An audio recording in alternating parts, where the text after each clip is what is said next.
Jika awak alergi pada udara, harus hidup di dalam gelembung seumur hidup. Cemana perasaan awak? Semua ada di dalam gelembung. Lampu 12 watt warna hangat dan dingin. Lonceng angin zamrud mewah. Television hitam putih ditambah Simmons. Tidur mendengar cerita dongeng. Bisa bantu awak menata rambut di pagi hari. Kehidupan begitu bersantai. Berapa lama awak bisa tahan? Dan pelakon kita Da Zuang. Ketika lahir, malangnya mendapat penyakit pelik. Dipanggil imunodeefisiensi. Dengan gampang dikatakan, yaitu tidak bisa lihat udara. Karena ada sedikit kuman di udara, akan mengambil nyawa Da Zuang. Sehingga 4 tahun, dia baru saja pulang dari hospital. Ibu teliti lindungi Da Zuang. Sebuah bola terbang kemari, ibu cepat-cepat menangkapnya. Lepas itu memberikannya kembali kepada anak itu. Baru saja sampai rumah, ibu cepat buat makanan lezat buat Da Zuang. Itu sahaja, di bawah jagaan teliti ibu. Da Zuang tumbuh perlahan di gelembung. Kanak-kanak yang nakal sering menertawakan Da Zuang dan melemparkan batu kepadanya dari masa ke masa. Hasilnya dapat dibayangkan. Ibu memegang senapang semprot. Mereka bertiga basah kuyup. Biar tidak bosan, ayah juga membeli basikal untuknya. Tetapi dia tidak tahu bagaimana mengajarnya. Setiap makan tengah hari letakkan di dalam gelembung dan steam untuk menyingkirkan bakteria. Da Zuang baru bisa makan dengan tenang. Hari demi hari, Da Zuang sudah besar. Da Zuang yang tinggal dalam gelembung selama 16 tahun. Di samping menikmati dunia sendiri dan bermain kecapi, dia juga mempunyai salah satu hobi terbesar, yaitu mengelap kaca dengan tuala. Oh, ternyata tidak. Melihat Ercui menyuci kereta. Pada masa yang sama Ercui juga memperhatikannya. Hari ini, dia datang ke rumah Da Zuang. Sebaik sahaja masuk tertarik dengan pipe besar di hadapan saya. Pipe yang menuju ke semua bahagian rumah. Agar Da Zuang boleh bergerak di sekeliling. Karena Da Zuang pertama kali bercakap dengan wanita. Hati Nina sangat tegang. Mulutnya terus bicara. Ercui terpana.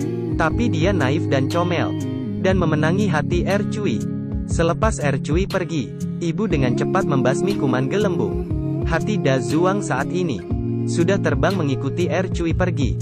Hari selepas itu, Ercui ada waktu akan datang bermain dengan Da Zuang. Da Zuang juga dengan teliti mengajarkannya memainkan kecapi. Dari masa ke masa, hubungan keduanya semakin erat, tetapi selalu ada gelembung di antara mereka. Ercui ingin masuk ke gelembung mencarinya, tetapi ditolak oleh Da Zuang. Bagaimanapun ada resiko besar begini, karena tidak dapat memberikan apa yang Ercui mahu. Jadi Ercui meninggalkan Da Zuang dengan kejam. Ini membuat Da Zuang sangat sedih. Dia merendam dirinya dalam gelembung sepanjang hari. Ibu menyuruhnya makan pun tidak dihiraukan. Suatu hari, Ercui tiba-tiba muncul. Malangnya bawa berita buruk. Lelaki baru dia melamarnya. Dia datang tanya Da Zuang apakah dia mau setuju. Walaupun hatinya Da Zuang ada Ercui, tetapi dia tetap memberkatinya. Ercui pergi dari sini dengan mata merah, tetapi meninggalkan sebuah hadiah sebelum pergi, yaitu bola kristal seharga $9,9. Ada pasangan kekasih duduk di dalam. Ada tulisan besar Love You namanya. Ini tiba-tiba membawakan Da Zuang semangat. Dia memutuskan untuk merancang sut gelembung untuk pakaian luar.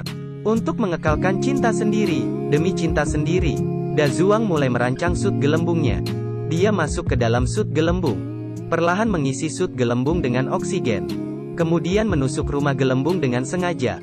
Lepas itu berjalan keluar memakai sut gelembung. Tetapi bermula dengan teruk.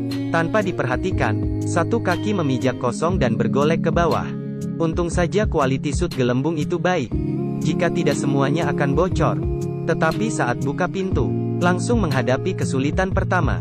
Karena sut gelembung besar, jadi tersekat.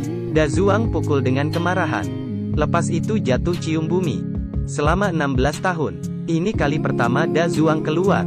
Ingin tahu tentang semua perkara di luar. Malah bercakap dengan tiang telepon.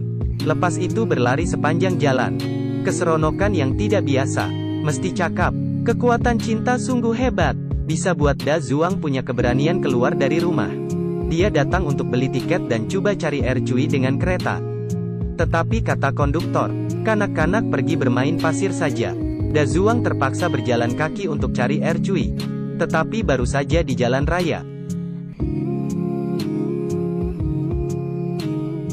Nasib baik Sud Gelembung Besar tak terkalahkan.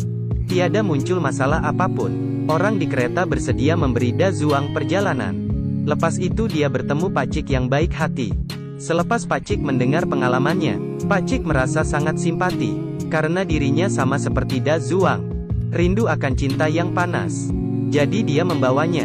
Di bandar, Da Zuang bertemu lagi seorang lelaku tua degil. Selepas mendengar kisah Da Zuang, mesti mengantarnya ke sana. Da Zuang terpaksa dengar lelaki tua masuk kereta. Di jalan, lelaku tua memandu selama 10 jam. Sampai lelaki tua ini sudah pergi. Hasilnya brek tajam dan Da Zuang terbang keluar. Pada akhirnya orang tua lain, yang memandunya memakai jet pejuang. Perjalanan melewati Sungai Kuning, melintasi air terjun puluhan meter. Akhirnya saat dua orang menyembah, tiba di sini, di depan Er Cui, dia dengan berani membuka sut gelembungnya. Er Cui terharu dan menitiskan air mata. Da Zuang akhirnya dapat tahu, tidak ada yang terjadi padanya. Perlu dibilang kuasa cinta itu benar bisa mengalahkan segala-galanya. Lepas itu berdua jalani kehidupan yang tidak dapat dijelaskan. Ikuti Kiki, bawa awak jalan ke dalam kehidupan.